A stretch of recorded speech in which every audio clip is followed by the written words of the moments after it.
Bezat Hashem, we're back at the Yeshiva Shema Yisrael Adonai Eloheinu Adonai Echad. Finishing up the week at Parshat Acharey Thursday night. We're going to start with the Aliyah. Fifth Aliyah starts. Shh, please sit down. No, he was not. No? So sixth Aliyah starts. Perek. What do you want to talk right now? You want to learn Torah? Or you want to talk some nonsense? Come on, let's learn Torah. Shh, that's it. Shh. Chapter 17, Pasuk. Hello, guys. The fifth Aliyah. Moshe, sit down, please. The fifth Aliyah, oh, what's that? Today's your sister's birthday, right? Bas mitzvah? Oh, yes, we spoke about it big time about it. That it's chas haram. All the people who think that there's a way, there's a heter to make a party. And some girls should stop wearing makeup at 12. That's right. Well, I'm all against that also. I mean, makeup, I don't care. But to make a party, a bas mitzvah, kol kvuda bat melech nima. A woman, there's no such thing as, I work for Rav Menachem Manas Mendel. You know what that is? Yes. Yeshiva Brooklyn, a builder of Yeshiva Brooklyn, Baruch Hashem. He threw out girls if they made a party in a house, invited just relatives. Yeah, I know, right? No such a thing, no party. Bas mitzvah, you make a family meal and bye-bye. Don't kick me out.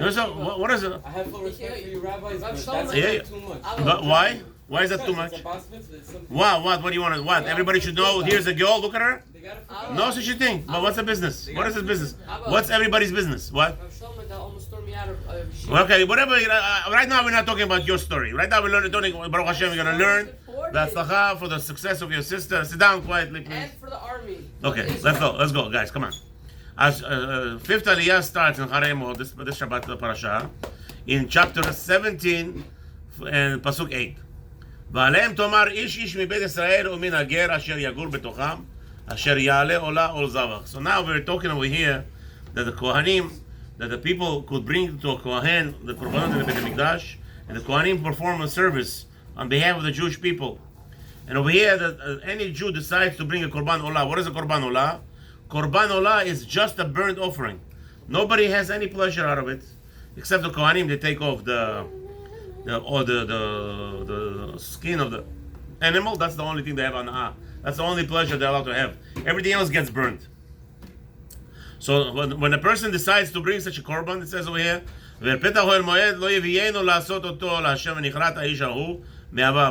somebody dedicates an animal for olah, for a burnt offering, and then he retracts, he doesn't want to do it. Such a person will be punished for uttering. Who asked you to utter? Again, we're going to say, Rabbi, it's my choice what I want to give to the Beit HaMikdash, right? It's not, nobody forced me. But that's not the point. The point is, over here it says that a person who utters out of his mouth and says, I want to donate this bull to the Beit HaMikdash, and then he doesn't bring the bull to the Beit HaMikdash, what did he do exactly? It's his choice, right? Nobody forced him.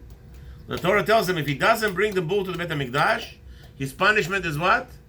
His punishment, his soul gets ripped apart. Understand why?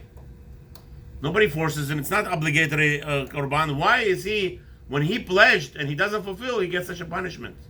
The answer is very simple. It's the behind the scenes. Why didn't he fulfill bringing the korban? Oh, he has something bad to say about Hashem. He decided that Hashem is not worthy enough for his bull to be brought in the Beit HaMikdash, even though he didn't say anything. But the Torah takes it as such. Says, if you made a promise, you said I'm going to do something. That's why people today don't understand. Somebody said I'm going to give tzedakah, right? He didn't. Maybe he did. Maybe he didn't. There's a whole big machlok that he already made a neder. Anything with a mitzvah. If somebody says I'll meet you at 4 o'clock to learn Torah, Rabbi, I'm coming 4 o'clock, and he never shows up, or he comes for 20. Yeah, about 20 minutes. Meaning, you dedicated yourself to learn Hashem's Torah, and then you pushed it away by your own hands. Oh no, I was busy here, I'm busy there. If something really happened, honest Rahman Pater, if something was uncontrollable, that's one thing. But from delayness and from being lazy a little bit, a person will give an accounting for each action that he does.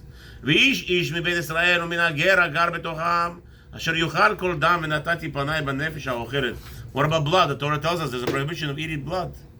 A person who eats blood, what does that mean? What does that mean eating? Who eats blood? You ever saw somebody eat blood? No. People go to a Chinese restaurant, they buy food, and they eat meat. And the Torah says you just ate blood. Why? Because the meat of the Chinese was not salted. No blood was taken out completely properly. Talking about non-kosher, right? It doesn't matter, kosher, not kosher. Blood is not allowed. You must take it out. It must be You said taken Chinese food. out. What If do you a mean? person goes to not kosher Chinese food, he's going to eat not kosher meat. It's blood.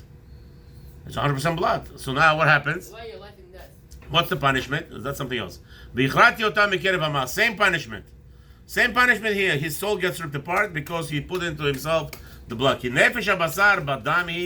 Because we have to know the soul of a living thing in this world is in the blood. When a person consumes the blood, he's what? He intermingles between the blood soul of an animal and his soul. And now all of a sudden we understand why he behaves like an animal. You see a person has no mercy. Take a baby, 4-month-old baby, throw him inside where? Into oven and cook him. Microwave. Who does that? The Egyptians. Who does that? Pharaoh. Right? People who don't have a soul. How do you get to that aspect? How do you get to that point of having no soul? Kill there. No, eating non-kosher meat. Just eating non-kosher meat is enough. Somebody asked me the other day, how do you know if your soul is possessed or not? It don't have to be. Non-kosher, your soul gets possessed? Of course, you intermingle. If you sell it. No, you intermingled your soul with an animal soul. Damn. That's not as important thing. So now he has to do tshuva. A person has to do tshuva. To cry to Hashem for forgiveness, and Hashem will forgive, but take it away. Therefore Hashem commands us in this aliyah, being allowed to eat blood.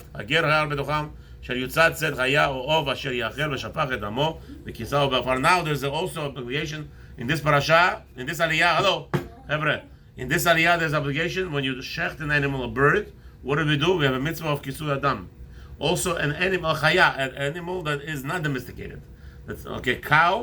Bulls, cows, that family, goats and sheep. You don't have to cover the blood.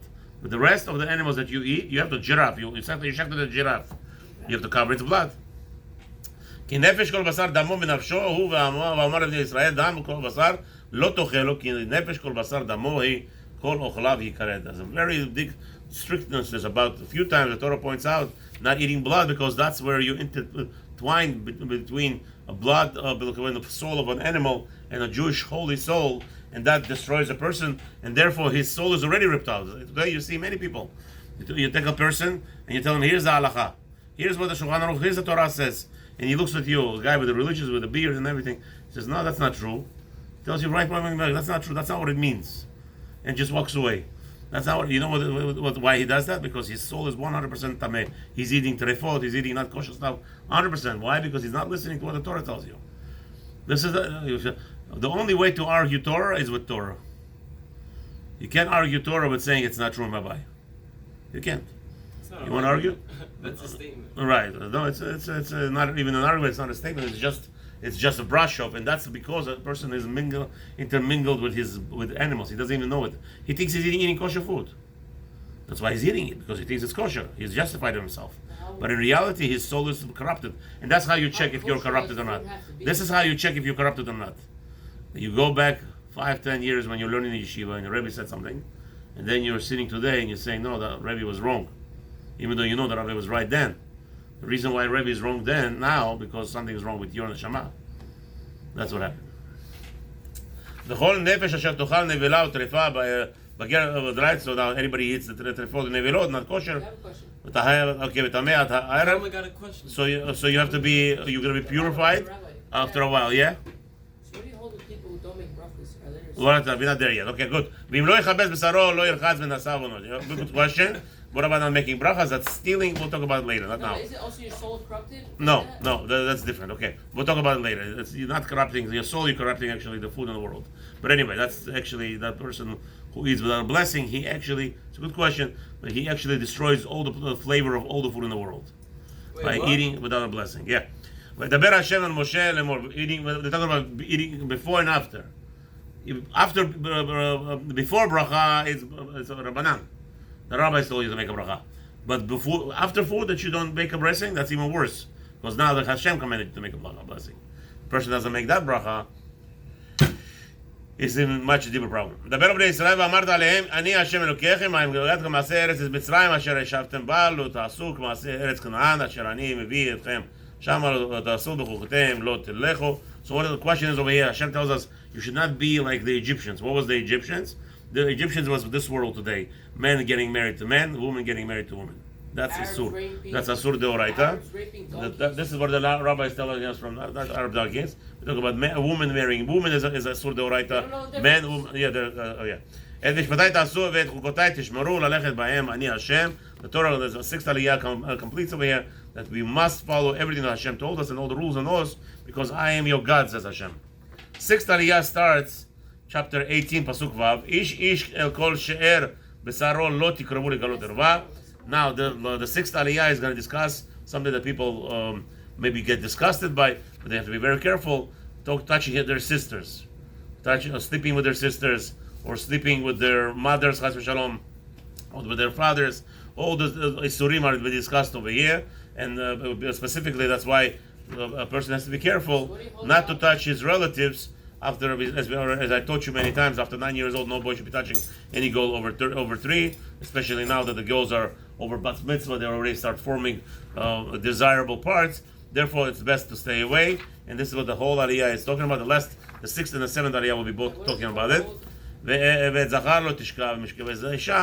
all the things of all the dvarim that people are sleeping. Now, what will this cause?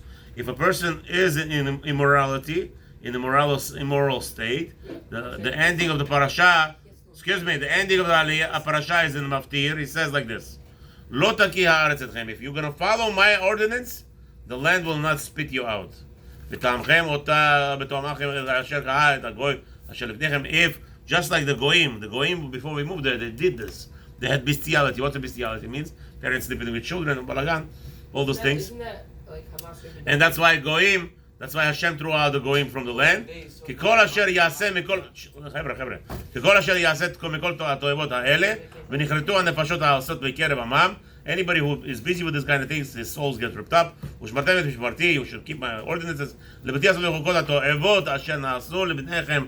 Stay away from all this desirable, immoral things that the people do. ולא תתעלמו בהם, אני השם אלוקיכם. And there you will stay pure and you will not become impure. For I am your God. Have a wonderful Shabbat. Bezat Hashem will continue on Sunday.